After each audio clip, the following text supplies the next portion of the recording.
And when I made the move to DC, I was on a really different path in life. I had wanted to join the Peace Corps and live in Africa, and I learned French to be able to do that. And then I shifted gears and I started going through the motions of life and doing what I know a lot of us have done, checking off all the boxes of the things that you're supposed to do to be happy and fulfilled and successful.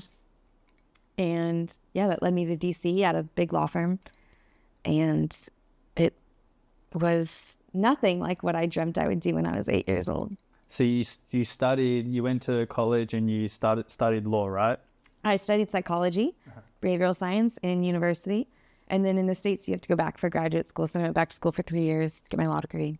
And then went to DC and practiced law, or I studied in DC and then worked at a big law firm there for about 2 years.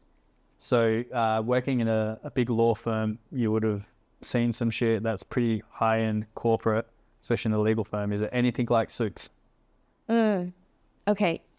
Honestly, yes. I would say a lot of the action is less exciting. A lot of the mundane is very spot on. And a lot of the, just I could get in trouble for saying this, but a lot of the toxic culture of the big law firms, the drama, the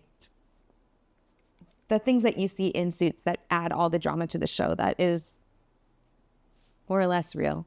Would you mean like as in the drama, as in there's a lot of like ladder climbing, that type of stuff, or relational drama, substance drama, ladder climbing drama, people that are in positions of power and know it and use that in ways that I personally didn't align with.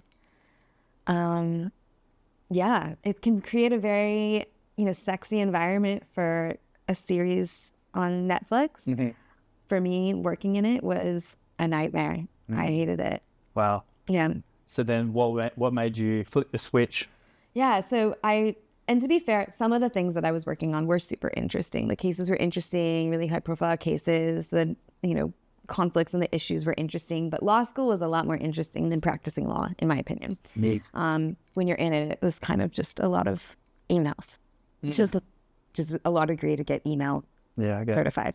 So yeah, I did that for a couple of years. And right before law school was sort of this breaking point for me, or right after law school was sort of a breaking point for me. I remember it was the week of graduation and I was sitting at a desk in the Law Review, which is a new law publication. I was sitting at the desk in the offices because I was an editor. And I remember everyone was taking shots in the next room, like to celebrate graduation. And I was using the printer in the office to print out my divorce papers.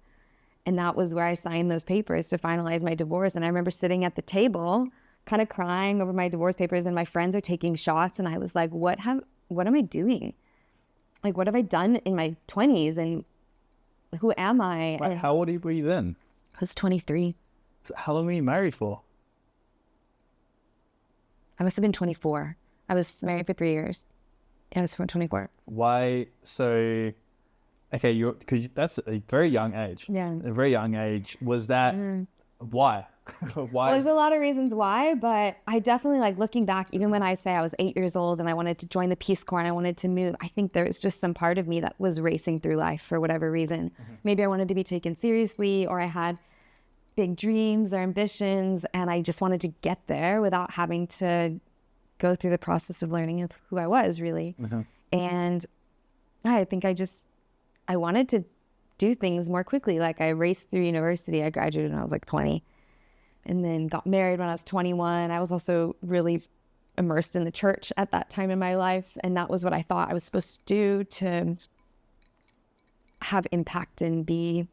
So was this like your ex-husband, this was like a religion, more like a religion marriage?